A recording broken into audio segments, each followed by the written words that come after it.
Hey everybody, welcome to another video. In this one I'm knocking the shine off the Electrify Solid and we'll also compare it to the IQ Tour. The Electrify Solid brings shocking quality for the price, and despite stronger and more expensive balls getting most of the attention, this one, like the Hustle Camo, shouldn't be overlooked or underestimated.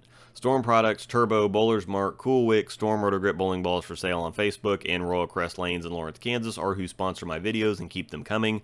Follow my links at the end of the video and in the description to buy your equipment at Bowlers Mart. Use my code Rosdahl10 for 10% off any purchase at CoolWick.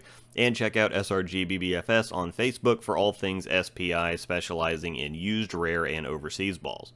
The Electrify Solid comes polished, featuring the Reactor Solid cover and circuit core at a 251 RG and an 030 differential in 15 pounds, which is only a couple points higher in RG than the IQ Tour, which is 249 029.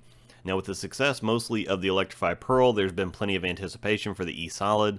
I wish the hybrid had gotten more attention. I actually preferred it to the Pearl, but either way, the Electrify has represented a much-needed reset of the hotline, in my opinion, offering a similar look or feel to Rotogrip's Hustles, which have dominated the industry in light to medium oil performance since the Pro and Say came out 4 or 5 years ago. The Electrify Solid fits right in between the Camo and PBR. It's not as early and strong as the PBR, but not as long and sharp as the Camo.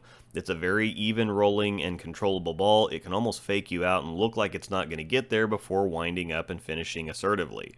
Like I mentioned in the Trend 2 Surface video, Surface is super predictable and consistent. I get a lot of questions about Surface and what I think a certain ball would look like at 2000 or 3000 grit, and my answer is always the same. It's just going to be earlier and smoother, and that's exactly what we have here. Once you begin to use Surface more often and get used to it, there's no guesswork. It's very simple, mathematical, and logical. 3000 is a good place to start with Surface. Lower than that can be too early and diggy, and higher than that doesn't really represent much of a change. 3000 is that sweet spot where you get a noticeable difference without changing the reaction too much. I call 3000 and 4000 shape grits because these will slightly adjust the shape from whatever box was without making the reaction that much stronger or weaker, while 1000 and 2000 are traction grits. They're what you use when you're looking to significantly increase the hook potential or keep it there in the case of something like a Zen Master or Idle Helios. It's still smooth and controllable from straighter, I can still get it back from deep, it still punches, etc. Now, I'd mentioned the IQ Tour several times in videos for the E-Solid and Camo, and I really just needed a good excuse to drill another one because it's a lefty cheater ball. Even as bad as I'm throwing it right now, it helps hide some of that. The IQ Tour is a bit stronger and a bit faster than the E-Solid. Were I to compare it to the Camo definitely gets further down the lane and pops a lot more, and I think that'd still be the case if I took the Camo to 3000 as well, but it's so good with the shine on it that I'm not going to touch it, sorry.